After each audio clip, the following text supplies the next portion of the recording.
Good morning.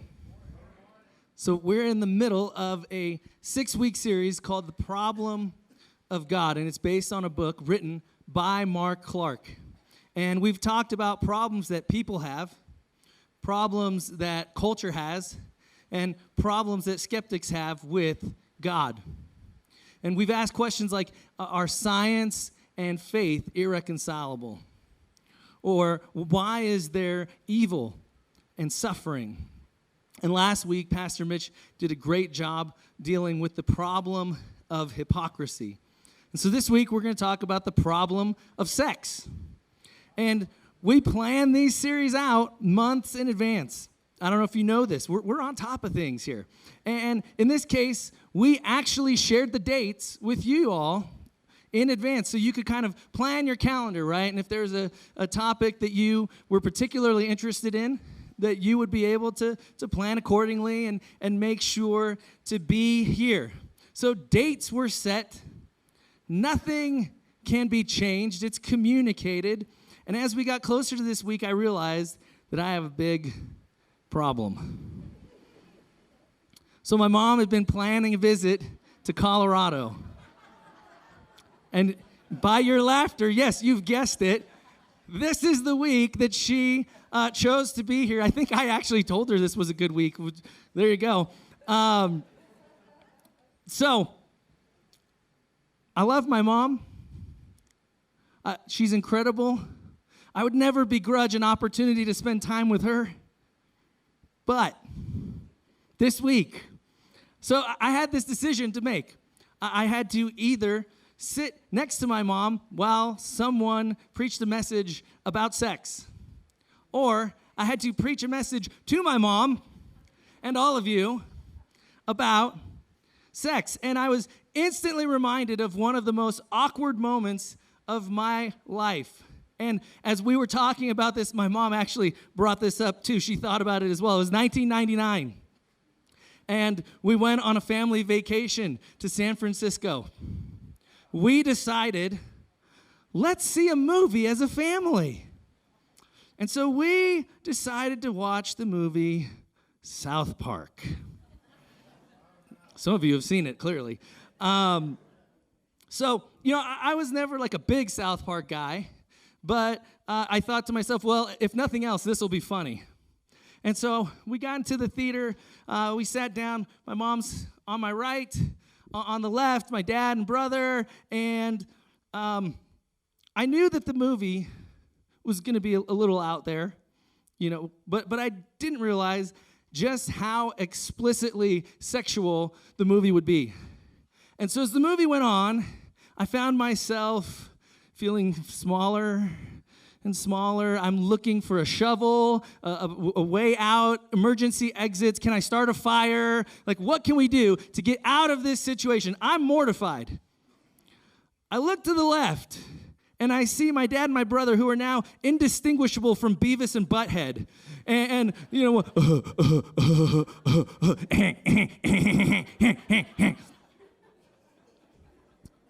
needless to say, that was the most awkward and terrible 81 minutes of my entire life. And I could not risk another moment like that, even in church. And so here I am, preaching to you and my mom about sex. Awkward. I'm not really sure that had any value for you, but I needed to get that out there. I'm still processing. So just wanted to share that with you. And so with that out of the way, let's get sexy, okay? Shall we? So you might be wondering, how does sex fit into the problem of God, this conversation? How does it fit? I understand the skepticism around science. I understand the skepticism around evil and suffering and hypocrisy, all these other things, they make sense to me. But what about sex? I don't see sex as an objection to faith. And you may not be aware of this, but there's a perception out there that the church thinks sex is bad. I don't know if you knew that. This is partly because the Bible teaches that sex is meant to be enjoyed within the context of marriage. And that's not a very popular idea in society today. And for many people, this is a real objection to faith. Margaret Sanger, she's the founder of Planned Parenthood. She argued that Christians are moralists who promote self-denial and suppression because of their teaching on abstinence before marriage. And Christopher Hitchens suggests that any religious view should be banned from the modern discourse about sexuality in general. In other words, if we wish to have a constructive discussion around sex as culture, if we wish to be truly free as individuals, the Christian perspective on sex has no place in the conversation. Now, as we unpack this, we need to recognize something. The church has not done itself any favors in this conversation. So, I grew up in the church, and no one ever explicitly said this, but I got the distinct impression from growing up in the church that sex is bad. Sex is bad. Like I said, nobody ever outright said this to me, but it would come, just the subtle things like the way conversation would happen around culture and sexuality, or the way that a room would get really quiet when the topic comes up. Kind of like this. No one ever said it outright, but that was the impression that I got growing up in the church. Maybe you grew up in the church too. Maybe you can relate to this as well. And I actually think I had it pretty good because I know people their church leaders explicitly told them that sex is bad. Or as Mark Clark puts it in the book, sex is dirty, nasty, vile, and wrong. So save it for the one you love.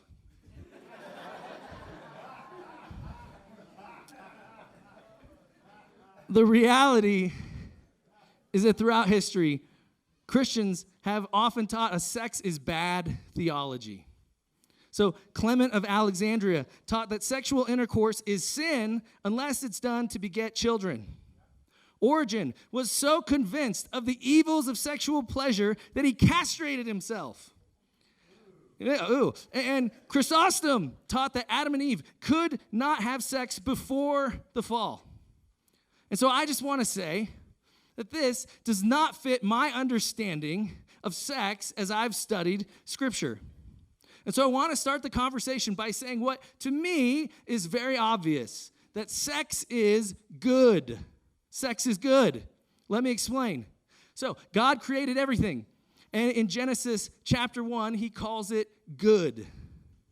And implicit in the idea that God created everything is the idea that God created sex. So, he created sex, he called it good. But not only did he do this, he put Adam and Eve in the garden together naked. He's practically begging them to hook up. And then he even says in Genesis chapter 1, he says, be fruitful and multiply and fill the earth. I mean, he's basically saying, like, this earth isn't going to fill itself up, kids. Let's get it on. If you think I'm wrong, just look at what the Apostle Paul writes in 1 Corinthians. We're going to spend a lot of our time today in 1 Corinthians. We're going to be in chapter 7 right now. We'll be in chapter 6 a little later. And so this is the Apostle Paul, and he's writing to the Corinthians. And in this section here, he's talking about sex and marriage, and here's what he says in 1 Corinthians 7:3. The husband should give to his wife her conjugal rights, and likewise the wife to her husband. For the wife does not have authority over her own body, but the husband does. Likewise, the husband does not have authority over his own body, but the wife does.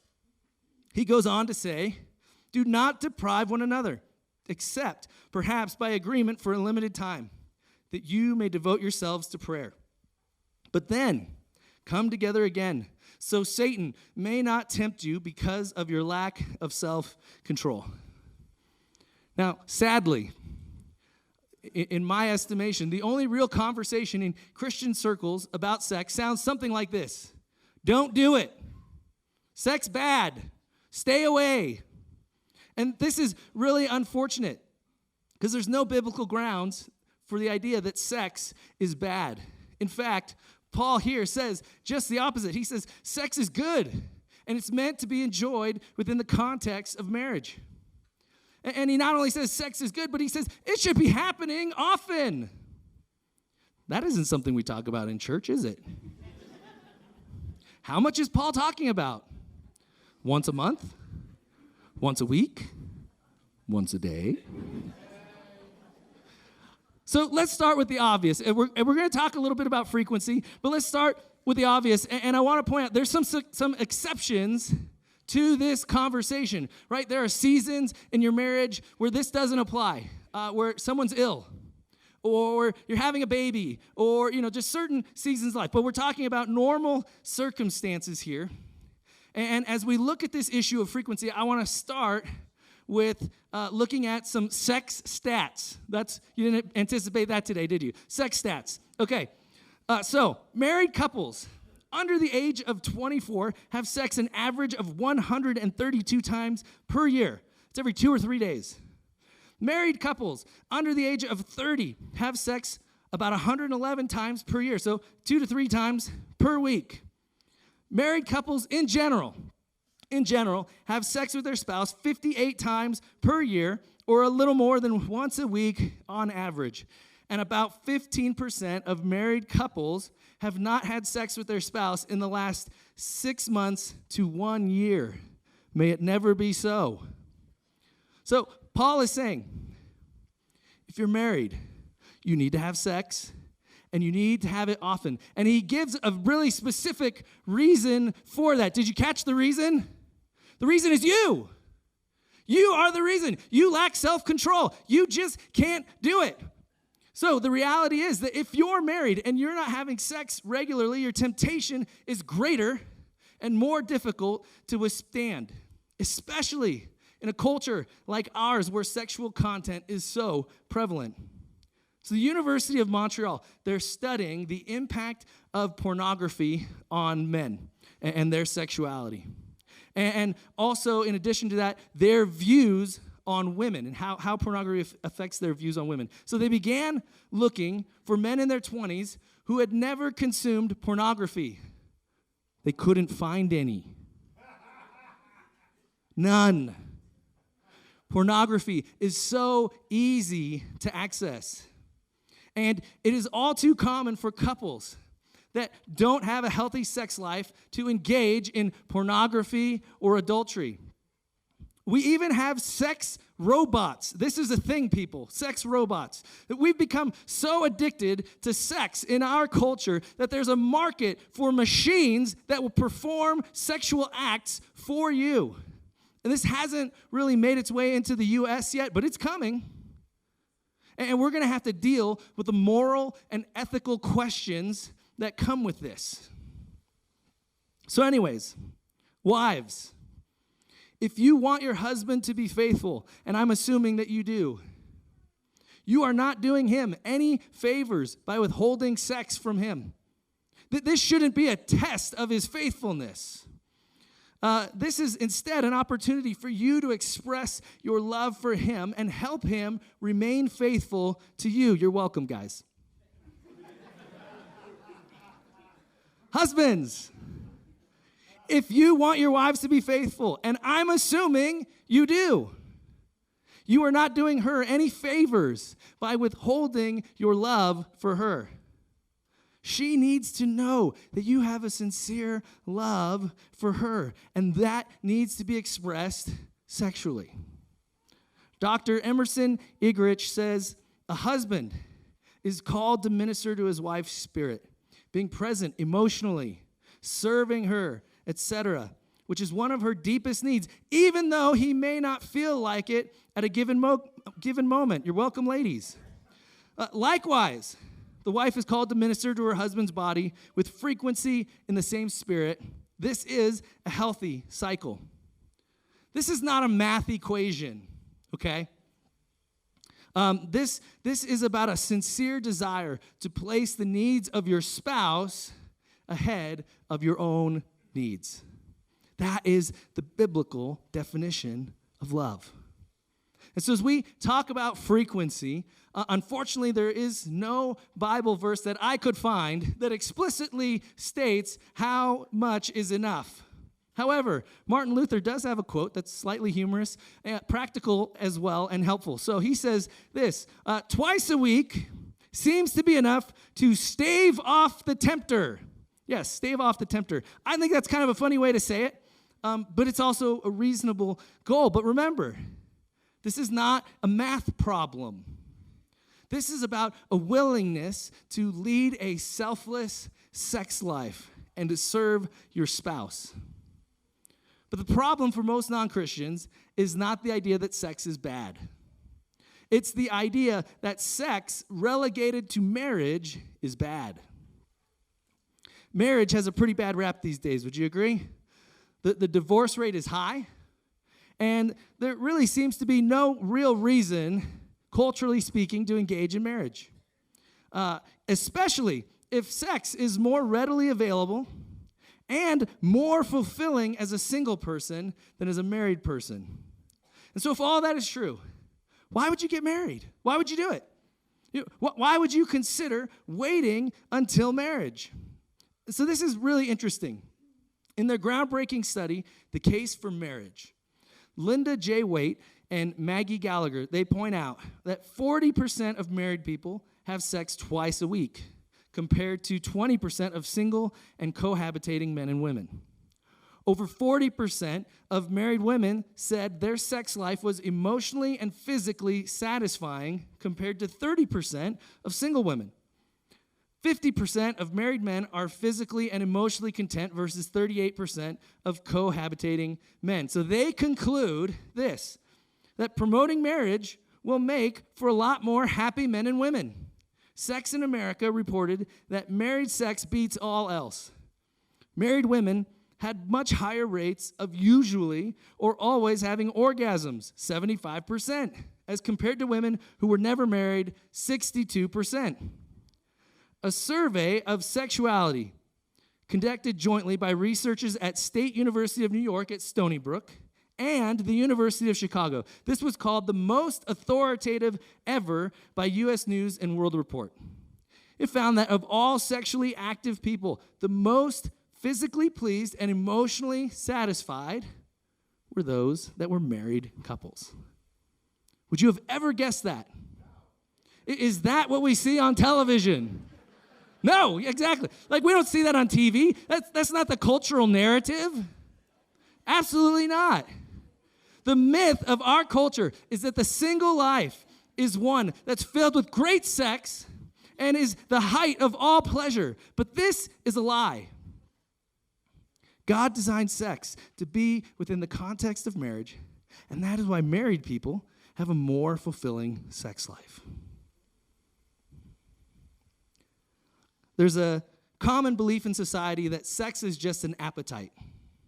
Much like you're hungry, you satisfy your hunger by eating. Well, you have sexual urges, and you meet those needs, by doing that. Sex is no different than eating in this view. It's having a need and meeting that need. It's not bad to meet your sexual need any more than it's bad to meet your hunger.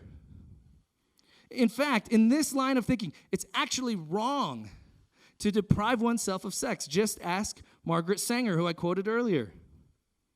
Believe it or not, the Bible actually addresses this idea of sex as appetite. So in 1 Corinthians 6, again, this is the Apostle Paul, in verse 13, he says, "You say, food for the stomach, and the stomach for food, and God will destroy them both. However, the body is not meant for sexual immorality, but for the Lord, and the Lord for the body." So he's addressing this idea that sex is nothing more than appetite. And he's making a clear distinction between an appetite for food and sexual desire. And he continues in verse 15, he says, "Do you not know that your bodies are members of Christ himself? Shall I then take the members of Christ and unite them with a prostitute? Never. Do you not know that he who unites himself with a prostitute is one with her in body? For it is said, the two will become one flesh." So he's telling us something rather profound about our bodies and about sexuality. He's telling us that sex is spiritual. That sex is spiritual. First, he says our bodies are part of Christ.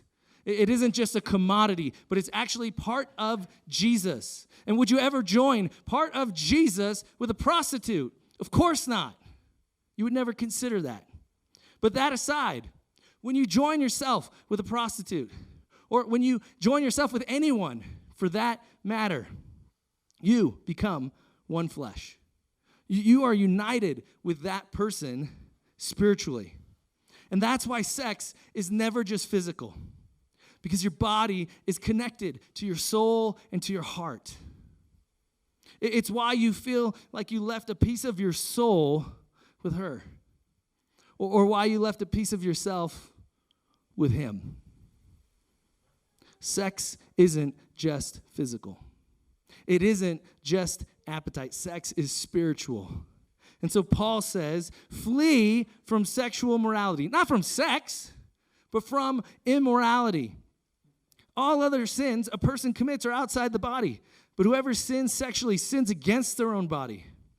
Do you not know that your bodies are temples of the Holy Spirit, who is in you, whom you have received from God? You are not your own. You were bought with a price. Therefore, honor God with your bodies. Sex is spiritual. Sex is connected to your soul. And you might be saying, this is exactly why I don't like Christianity. Well, Wendy Plum, she wrote an article for the New York Times. This was a number of years ago. And if adultery isn't part of your story, this can be a little difficult to hear. But if it is, it can be all the more challenging. And I share this with you, not to conjure up pain, but because I think she shares from a non-religious perspective what happens when people cheat on one another. And this piece is so well written, I'm going to quote it pretty extensively. So a little backstory here.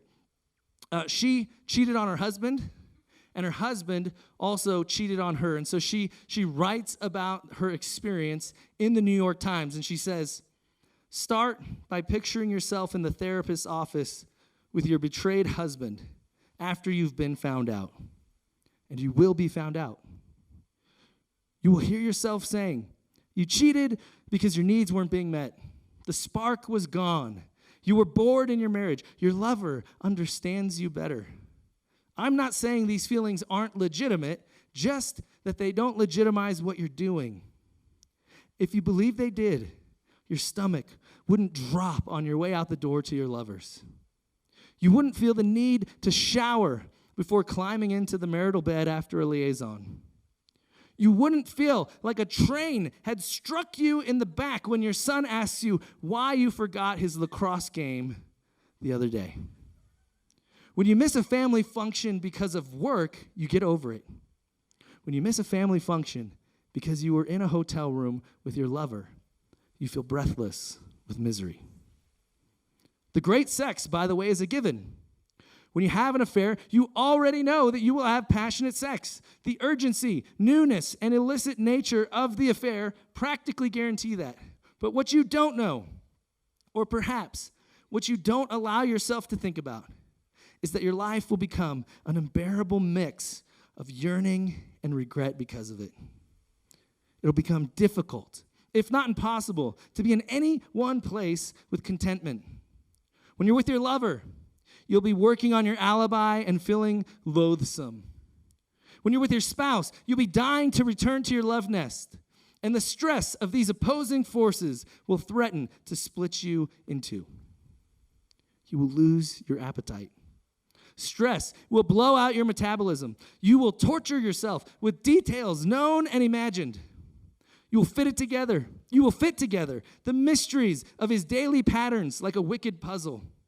Every absence or unexplained late night or new habit or sudden urge to join a gym, for instance, will suddenly make horrible sense, and you will wonder why you were so stupid. But as the writer Paul Thoreau says, it is very easy to plant a bomb in a peaceful, trusting place. And that is what the cheating spouse has done, then detonated it. Sooner or later, your illicit, once beloved object of affection will become tawdry, wearying. You'll come to long for simple, honest pleasures, like making dinner with your sons or going out to the movies without having to look over your shoulder. From where I stand now, it all just looks like a cheap hotel room. And despite the sex and the excitement or the drama and the fix of everyone's empathetic attention, there is no view from this room that is worth having. Sex is just an appetite. Sex is just physical. Sex is clearly much more. Sex is spiritual. So, sex is good. Sex is spiritual. And the last point for today is this, that sex was created by God for pleasure, and it's great, but sex is not ultimate. See, here's the problem. We have elevated sex to be something that it is not. We have made sex the ultimate. And it's celebrated like nothing else within our culture. It drives our decision making. What to buy, what to wear, what to drive. It drives our buying purchases, or our purchases, our buying decisions. Sex sells. And in the church, this manifests itself as making marriage the ultimate. Because the Bible teaches that sex is created for marriage. Marriage has become the greatest goal for many people within the church. I mean, we promote it to a degree that if you are not married, if you do not have this thing called marriage, you are somehow made to feel less than those who do. Marriage is great, but it's not ultimate. Marriage is a temporary institution that points to an eternal reality. See, in Matthew 22, verse 30, Jesus says, at the resurrection, people will neither marry nor be given in marriage. In other words, there is no marriage in heaven. Marriage is temporary. Marriage is great, but is not ultimate. John Piper says this. He says, never to have married is not a tragedy. Otherwise, Jesus' life is a tragedy. Tragedy is craving the perfect marriage so much that we make a god out of being married. Jesus' standards are high because marriage does not and should not meet all our needs. It should not be an idol. It should not take the place of Jesus himself. Marriage is but for a moment. Jesus is for eternity. How we live in our marriages and our singleness will show if Jesus is our supreme treasure. See, while this is true of marriage, it's equally true of sex. And this flies in the face of what culture tells us about sex. Because our culture doesn't see Jesus as the ultimate.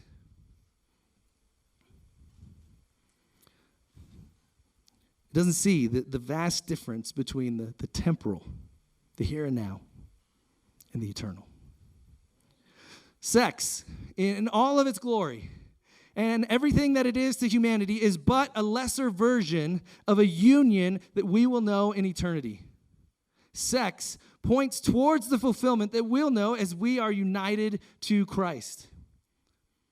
But if we've taken God's creation and chosen to worship it rather than the one who created it, and for so many, sex determines your identity.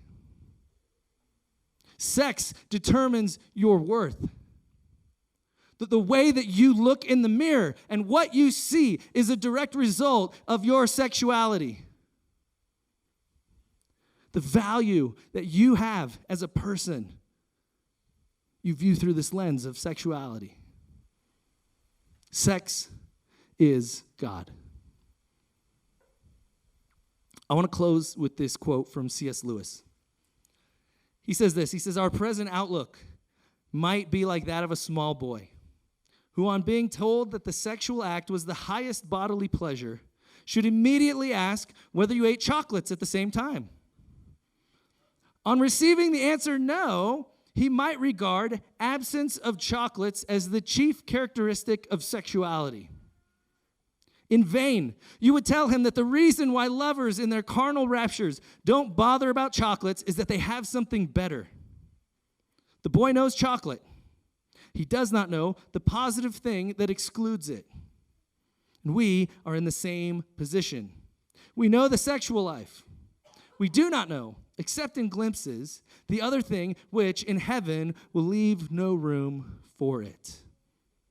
In other words, we're the boy who values the thing that he knows much more so than the thing that he does not. What a terrible trade. I mean, chocolate's good, but given the choice. And when we choose sex over God, we make a trade that is equally absurd. Sex is created by God to point you to Him. It's a beautiful gift meant to point you towards the relationship that really matters and the fulfillment that you will experience when you find it. But because this is so far beyond our comprehension, this is something that we cannot truly fathom, so many of us choose the lesser thing, the thing that we do understand. We pursue the creation at the expense of the Creator.